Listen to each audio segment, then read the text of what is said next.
예레미야 11장과 12장은 예레미야의 12가지 예언집 가운데 제4예언을 다루고 있습니다. 오늘은 그 가운데 첫 번째인 11장인데요. 오늘 본문인 이 11장은 주전 622년에서 609년 사이를 배경으로 하고 있습니다. 즉 요시야 왕 때를 배경으로 하고 있는데, 특별히 주전 622년은 요시야의 종교 개혁에 절대적인 영향을 끼쳤던 율법책을 성전에서 발견한 해입니다. 그렇기 때문에 이 해는 굉장히 중요하죠. 드디어 본격적으로 요시야의 종교 개혁이 대대로 펼쳐지게 되는 거예요. 그 가운데 기록된 예레미야 11장과 12장, 즉 제4예언은 하나님의, 그럼에도 불구하고 요시야가 종교 개혁을 일으킴에도 불구하고 백성들의 마음이 돌아서지 않는 것에 대한 심판을 선언하고 있는 거죠. 예레미야 11장은 세 문단으로 나눌 수 있습니다. 8절까지는 선민의 언약 준수에 대한 촉구, 다시 말해서 요시야가 대대적으로 종교 개혁을 외형적으로 하고 있죠.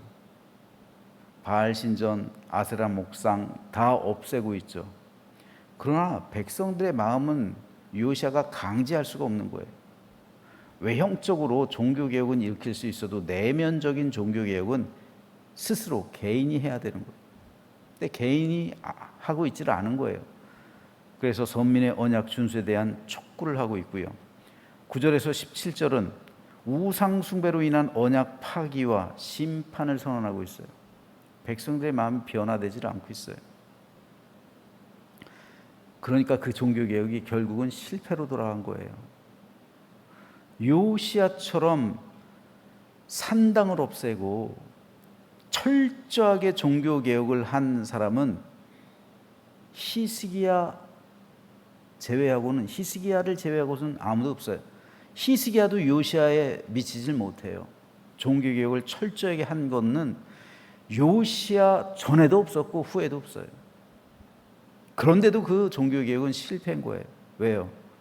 백성들이 안 따라요. 왕은 열심인데 백성들이 요시야를 따라가질 않아요.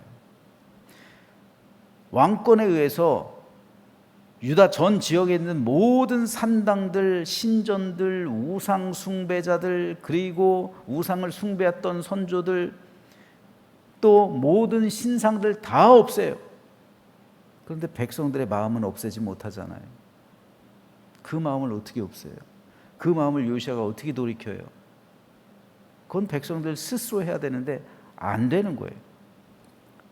그래서 우상 숭배로 인한 언약 파기, 그리고 심판을 선언합니다. 마지막으로 18절에서 23절은 이러한 가운데 아나도 사람들이 예레미야를 죽이려고 합니다. 그 음모가 발각되죠. 그리고 이에 대한 하나님의 심판을 약속하고 있습니다. 오늘은 이 가운데 마지막 문단인 세 번째 문단에 21절에서 23절 부분을 좀 살펴보겠습니다. 여호와께서 아나도 사람들에 대하여 이와 같이 말씀하시되 그들이 네 생명을 빼앗으려고 찾아 이르기를 너는 여호와의 이름으로 예언하지 말라. 두렵건대 우리 손에 죽을까 하노라 하도다. 그러므로 만군의 여호와께서 이와 같이 말씀하시니라. 보라, 내가 그들을 벌하리니 청년들은 칼에 죽으며 자녀들은 기근에 죽고 남는 자가 없으리라. 내가 아나도 사람에게 재앙을 내리니 곧 그들을 벌할 해이니라. 이 말씀을 이해하기 위해서 조금 멀리 거슬러 올라가야 돼요. 아론에게까지 올라가야 되는데, 아론에겐 4형제가 있었죠. 나답과 아비후, 장남 차남, 삼남 엘라살, 사남 이다말이에요. 그러나 장남과 차남인 나답과 아비후는 다른 불을 들이다가 죽임당했죠. 그래서 아론에겐 두 아들밖에 남질 않아요. 엘르아살 자손하고 이다말 자손이 제사장이 되어서 하나님을 섬기는 거예요. 그런데 대제사장은 한 사람 있어야 되잖아요. 대제사장은 이 두 가문, 엘르아살 가문, 이다말 가문에서 한 사람씩 돌아가면서 했었어요. 그런데 엘리 대제사장, 유명한 엘리 때, 엘리는 이다말의 자손이에요. 엘리의 두 아들 홈리와 비느하스의 죄악으로 인해서 하나님의 심판을 받죠. 그래서 그 두 아들이 다 죽임당하고 여호와의 언약궤는 블레셋 사람에게 빼앗기죠. 그래서 100년 동안 여기저기 떠돌아다니는 그러한 심판을 받습니다. 여호와의 언약궤가 100년 동안 이스라엘 땅에 없는 거예요. 그리고 돌아왔어도 누구 하나 돌보질 않아요. 그때 이후로, 그때 종교의 중심지가 어디에? 실로잖아요. 실로. 원래는 예루살렘이 아니에요. 실로에 있었어요. 이스라엘의 수도가 실로였다고요. 그 실로가 폐허가 되죠. 엘리 대제사장이 실로에 있었잖아요. 성막이 실로에 있었잖아요. 그런데 그 후손 중에 아비아달이 있는 거예요. 아비아달의 아버지 아히멜렉은 다윗에게 진설병을 대접하죠. 그리고 다윗이 긴 골리앗의 칼을 다윗에게 줘요. 그런데 그 이후로 사울에게 죽임을 당해요. 이때 죽은 제사장의 수가 무려 85명이에요. 끔찍한 죄악을 사울이 저질렀죠. 그래서 겨우 아히멜렉의 아들 아비아달은 홀로 자기 목숨만 부지하고 다윗에게로 도망갑니다. 그래서 다윗의 제사장이 되는 거예요. 다윗 시대 대제사장이 2명 있었어요. 그래서 하나는 사독, 또 하나는 아비아달입니다. 사독은 엘르아살 가문의 후손이고요. 아비아달은 이다말 가문의 후손이에요. 사독은 예루살렘 성의 제사장이었고 다윗 곁에 있었고, 아비아달은 기브온에 있는 성막에 있었어요. 거기에 제사장이었어요. 그런데 이 가문의 후손 가운데 예레미야 시대 때 엘라살 자손 가운데서는 에스겔 선지자가 나와요. 그리고 이다말 자손 가운데서는 예레미야가 나와요. 그런데 이 다윗이 연로했을 때 사독하고 아비아달이 두 제사장이었잖아요. 대제사장이잖아요. 그런데 다른 선택을 해요. 사독은 솔로몬을 왕으로 추대합니다. 굉장히 정치적이고 그런 사건이죠. 아비아달은 아도니아를 왕으로 추대하죠. 결론적으로 솔로몬이 왕이 되죠. 아도니아는 처형당하잖아요. 그래서 아비아달은 숙청당하는 거예요. 쉽게 말해서 숙청을 당합니다. 그때 아비아달이 쫓겨났던 도시가 바로 오늘 등장하는 아나돗이에요. 아나돗에 사는 제사장들은 몰락한 가문이에요. 이때 이후로 이다말 자손은 몰락합니다. 엘리 대제사장에게 한 죄악, 그로 인해 너희 가문이 멸절당하리라는 하나님의 심판 예언이 성취되는 거예요. 그래서 이다말 후손은 엘리 이후로 대제사장이 아비아달 이후로는 한 번도 안 돼요. 사독 이후로 무려 800년 동안 엘르아살 가문의 후손들만, 사독의 후손들만 대제사장이에요. 무려 800년이에요. 그렇기 때문에 아나돗이란 도시는 몰락한 가문의 제사장 아비아달에게 특별히 그들이 살아가는 동네였습니다. 예레미야는 예레미야서를 시작하면서 자기 출신을 밝히죠. 베냐민 땅 아나돗의 제사장들 중 힐기야의 아들 예레미야의 말이라. 예레미야가 아나돗의 제사장 아들이라는 것은 몰락한 제사장 가문 출신이라는 것을 스스로 말해주고 있는 거예요. 따라서 아나돗 사람들은 정치, 종교 중심부에서 밀려난 사람들이에요. 출세와는, 권력과는 상관이 없는 사람들이에요. 몰락한, 우리나라 조선시대로 말하면 몰락한 양반 가문이란 말입니다. 솔로몬 이후로 사독 가문에서 무려 800년 동안이나 대제사장의 권력을 쥐고 있었기 때문에 모든 종교 권력, 정치 권력의 중심은 사독 가문이에요. 아나돗 사람들은 열외입니다. 그런데 아나돗 출신 가운데 예레미야에게 하나님의 영이 임했어요. 그래서 하나님의 말씀을 전한 것이죠. 그러니까 에스겔은 굉장히 유도 전망한 제사장 가문의 엘라살 가문의 사람이었고, 에스겔은요, 예레미야는 몰락한 이다말 가문의 출신. 참 역사적으로 하나님께서 사람을 선택하시는 모습을 보면 참 대단하신 것 같아요. 그런데 이 몰락한 아나돗 제사장 가문 가운데 예레미야가 나온 거예요. 하나님께서 그를 선택하신 거예요. 그래서 그를 통해 메시지를 전하시는데 그 내용이 당황스럽게도 바벨론에게 항복하라는 내용이에요. 매국노 같은 말이잖아요. 받아들이기 힘든 거예요. 회개하지 않으면 하나님께서 하나님의 성전을 무너뜨릴 것이다. 그리고 모든 사람 죽일 것이다. 바벨론으로 살아남은 사람들 다 끌고 갈 것이다. 너희들 다 멸망할 것이다. 이런 메시지를 전하는 거예요. 아무리 몰락한 제사장 가문이라 할지라도 제사장은 제사장이잖아요. 이런 제사장들이 볼 때 하나님의 성전이 무너질 것이라는 예언은 받아들이기 힘든 거예요. 더구나 사람들이 뭐라고 생각할까요? 정치 권력의 중심부, 종교 권력의 중심부에서 소외됐다고 해서 성전이 무너지라고 고사를 지내는구나, 이렇게 오해할 수 있잖아요. 아나돗 사람들이 권력을 쥐지 못한 데서 오는 소외감에서 오는 일종의 분풀이, 그리고 저주라고 충분히 오해할 수 있는 겁니다. 그러니 예레미야가 하나님의 심판을 전하고 다니면 다닐수록 아나돗 사람들의 입지가 더 좁아지는 거예요. 이제까지 생명은 부지했는데 저게 나와서 저렇게 말하고 다니면 아나돗 사람들이요, 그럼 우리는 어떻게 되나? 이렇게 생각할 수 있는 거예요. 이때 아나돗 사람들은 둘 중 하나를 선택해야만 했습니다.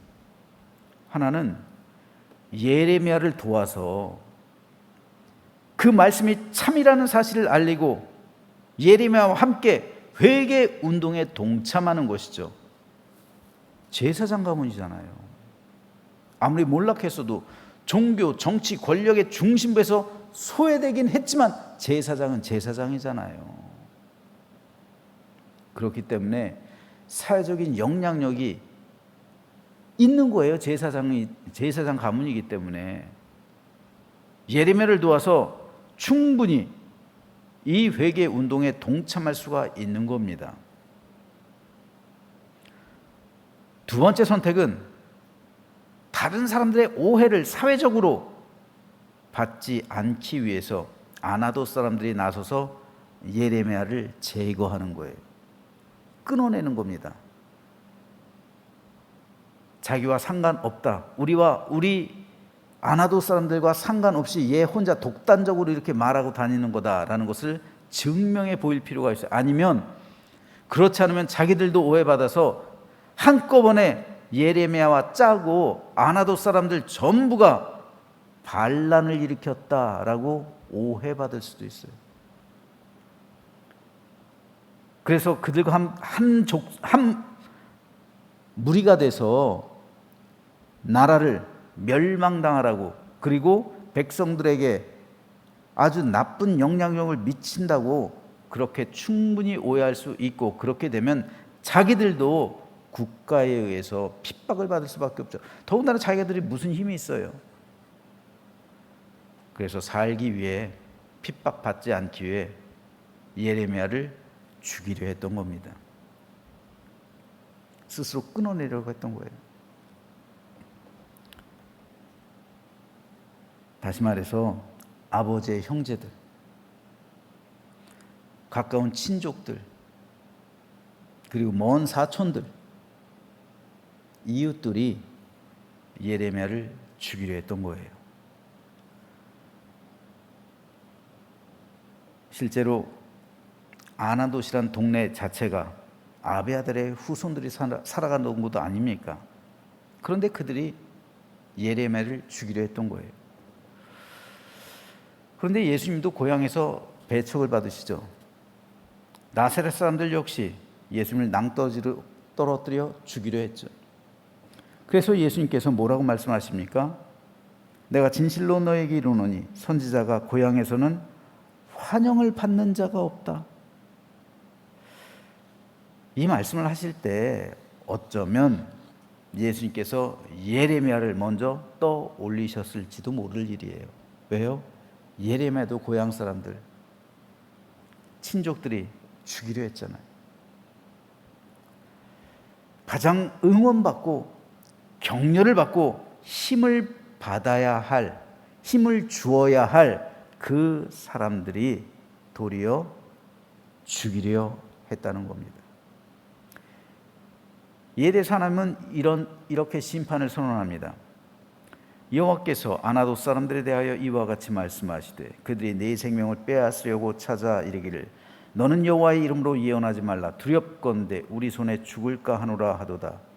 그러므로 만군의 여호와께서 이와 같이 말씀하시니라 보라 내가 그들을 벌하리니 청년들은 칼에 죽으며 자녀들은 기근에 죽고 남는 자가 없으리라. 내가 아나돗 사람에게 재앙을 내리리니 곧 그들을 벌할 해에니라. 아나돗 사람들은 먼저 1차적으로 하나님의 심판을 받은 사람들이잖아요. 엘리 대제사장에게 임한 그 하나님의 심판을 받아서 아나돗으로 쫓겨난 거잖아요. 그래서 이다말 자손 이 가문이 몰락했잖아요. 그런데 지금 또 재앙을 심판을 받을 것이라는 2차 심판 예언을 받고 있는 거예요. 그 후손들이요. 그래서 세 가지입니다. 청년들이 칼에 죽을 것이다. 자녀들은 기근에 죽을 것이다. 그래서 남는 자가 없을 것이다. 완전한 몰락이잖아요. 완전한 몰락이에요. 이 말을 들을 때 예레미야가 기뻐했을까요? 어떻게 기뻐하겠어요? 자기도 이단말 계열의 후손이고 그리고 자기 친족들이 자기 때문에 다 죽는다는데 예레미야가 하나님의 이 심판 말씀을 듣고 기뻐했겠습니까? 그러니까 예레미야를 눈물의 선지자라고 하는 거예요. 자기로 인해서 괜히 고향 사람들, 친족들, 그 아나돗 사람들 다 죽게 되니 얼마나 예레미야가 상심이 클까요? 주의 길을 걸으려 하다 보면 이런 슬픈 일을 당할 때가 있습니다. 하나님의 뜻을 행하려 할 때 나를 가장 반대하고 핍박하는 사람이 나와 가장 가까운 가족일 수도 있어요. 그렇기 때문에 하나님의 길을 걷는, 하나님께서 행하라는 대로 걸어가는 그 사람의 길은 외롭고도 고독한 거예요. 그래서 진실한 목회자, 참된 성도의 길은 고독하고 외로운 거예요.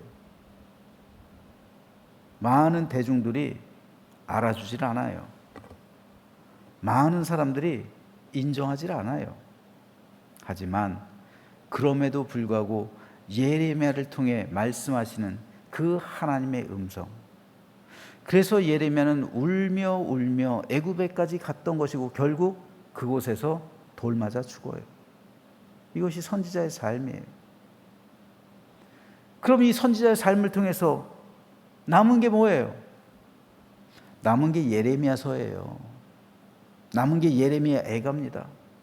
위대한 성경을 낳잖아요. 예레미야란 이 삶, 그 삶 자체는 예레미야 입장으로 볼 때는 참 슬픈 삶이죠. 하지만 하나님이 그를 사용하셔서 예레미야서라는, 예레미야 애가라는 위대한 성경을 우리에게 남겨준 것이고 오늘 우리가 그 말씀을 읽는 거예요. 무려 2700년 전. 그러므로 우리는 하나님 앞에서 바른 길, 정의로운 길, 하나님께서 원하시는 그 길로 반드시 걸어가야만 합니다. 내가 가고 싶은 길이 있고요, 내가 가야만 하는 길이 있어요. 예레미야는 자기가 가고 싶은 길로 가지 않았어요. 하나님께서 원하시는 길, 가야만 하는 그 길로 갔습니다. 비록 그가 눈물의 선지자라는 별명이 붙었지만 고난의 선지자죠. 하지만 하나님께서는 그를 통해 위대한 일을 행하셨던 것처럼 오늘 우리 역시 하나님께서 원하시는 길로 걸어감으로 하나님의 도구가 되고 하나님께 쓰임받고 하나님의 은총을 받아 이 세상 살아가며 하나님의 뜻을 이루는 복된 사명 자에 감당하는 우리 모두가 되시기를 주님의 이름으로 부탁드립니다.